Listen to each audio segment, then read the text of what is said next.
민주당 김병기 원내대표가 상의 한마디 없이 검사장 18명 고발한 법사위원들 향해서 뒷감당은 거기서 알아서 하라라고 직격한 지 하루 만에 법사위 핵심 당사자죠. 김용민 의원이 언론에 나와 사실상 원내대표를 들이받아 논란입니다. 직접 들어보시죠.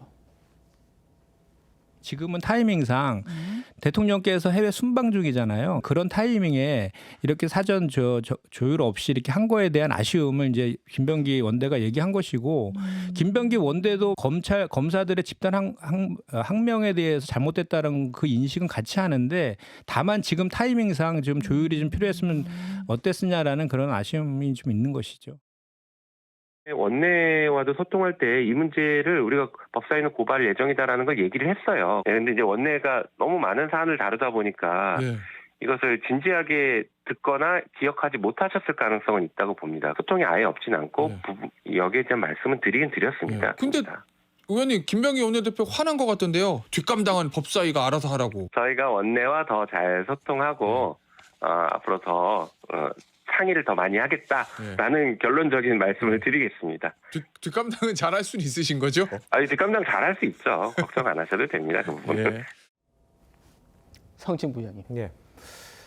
방금 보셨던 나는 바르게 살기 위해서 사표 낸다 했던 그 박지혁 검사장을 비롯한 18명 고발한 거 우리 지도부는 처음 듣는다.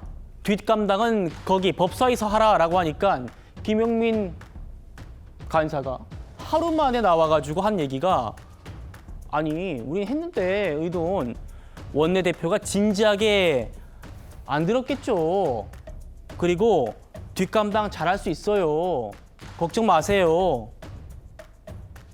이 얘기는 시체말로 좀 싸우자는 얘기 아닙니까? 아니요.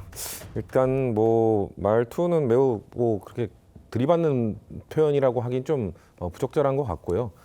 좀 최대한 법사위의 입장을 표명하기 위해서 법사위 민주당 간사로서 간결하게 얘기를 한 것 같은데, 그런 부분이 있습니다. 저도 아까 살짝 말씀을 드렸습니다만 고발 조치를 한 것에 대해서는 정무적 판단을 신중히 했었어야 된다는 말씀을 드렸습니다. 그렇기 때문에 저 부분에 있어서 아마 원내대표가 보고를 했는데 좀 제대로 못 들었을 것이다라고 말한 건 좀 부적절한 발언이죠.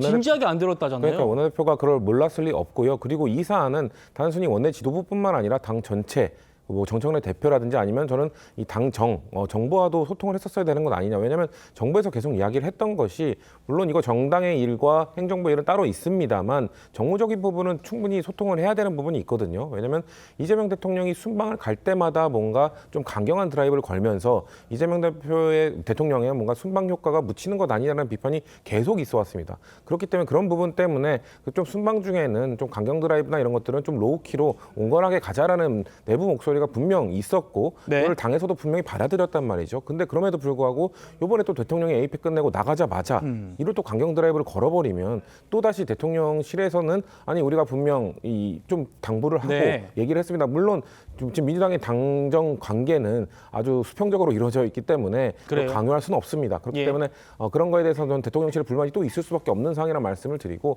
이거는 김용민 간사께서 저런 식으로 말씀하고 끝낼 게 아니라 김병기 원내대표를 직접 찾아가시고, 그리고 김병기 원내대표의 협의를 통해서 또 논의를 통해서 그 이후에 정부와도 또 얘기를 하고 이거를 좀 수습하기 위한 좀 후속 조치가 필요할 것 같아요. 그리고 앞으로도 이런 것들이 재발되지 않도록 하기 위한, 왜냐면은 사실 법사위에서는 좀 강성 지지층의 의사를 대변하는 것도 분명히 있거든요. 그것도 필요한 일입니다. 하지만 필요한 일입니다만 정부는 사실 민주당 지지자뿐만 아니라 전체 국민을 대변해야 되는 사람들이기 때문에 정부의 입장은 조금 더 온건하고 조금 더 중도층에 바라보면서 정치를 할 수밖에 없는 게 정부의 입장이기 때문에 그런 것들을 고려한다면 조금 더 본인이 소통을 강화하겠다고 했으니까 말로만 말씀하시는 게 아니라 좀 더 적극적인 행보, 그리고 드러나는 후속 조치를 좀 해주셔야 되는 사안이라고 봅니다. 알겠습니다. 정혁진 변호사님. 찾아봤어요. 김병기 원내대표가 김용민 의원보다 15살이나 많고요.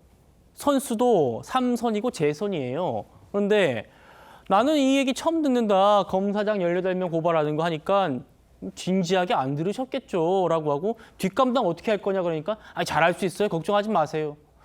어떻게 보세요?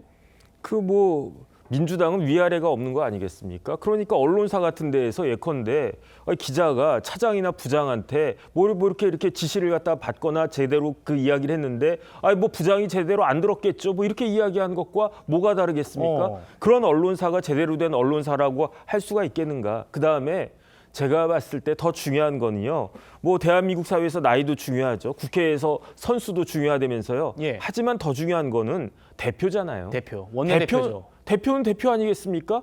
대표가 일을 하라고 해가지고 대표를 뽑은 거지 저렇게 자기 마음대로 할 거면 민주당에는 원내대표가 못하러 필요하며 당대표가 못하러 필요하겠습니까? 저는 그다음에 중요한 건 뭐냐면은 지금 왜 이게 문제가 되느냐? 항명죄 때문에 문제가 되잖아요. 지난 윤석열 정권 때 항명죄로 기소됐던 사람이 있었습니다. 그게 누구냐면은 박정훈 대령, 이제 조금 있으면 장군 될 텐데 박정훈 대령에 대해서 윤석열 정권에서 항명죄로 기소하라 해가지고 무리하게 항명죄로 기소했는데 결과는 어떻게 나왔습니까? 이제 무죄 나오고 아마 무죄로 확정이 될 거예요. 그런데 이번에는 한 명도 아니고 박정훈 대령 같이 한 명도 아니고 검사장 1번부터 박재혁 검사장부터 시작해가지고 쭉 해가지고 18명을 다 항명죄로 건다는 거예요. 다른 걸로 걸면 말도 안 하겠는데 그러면은 그 박정훈 대령이 무죄가 나왔는데 그 검사장 18명에 대해서 유죄가 나올 수 있겠습니까? 만약에 유죄가 나온다라고 하면 그러한 법원이 제대로 된 법원이겠습니까? 그러니까 그걸 보다 못한 그 여당의 원내대표가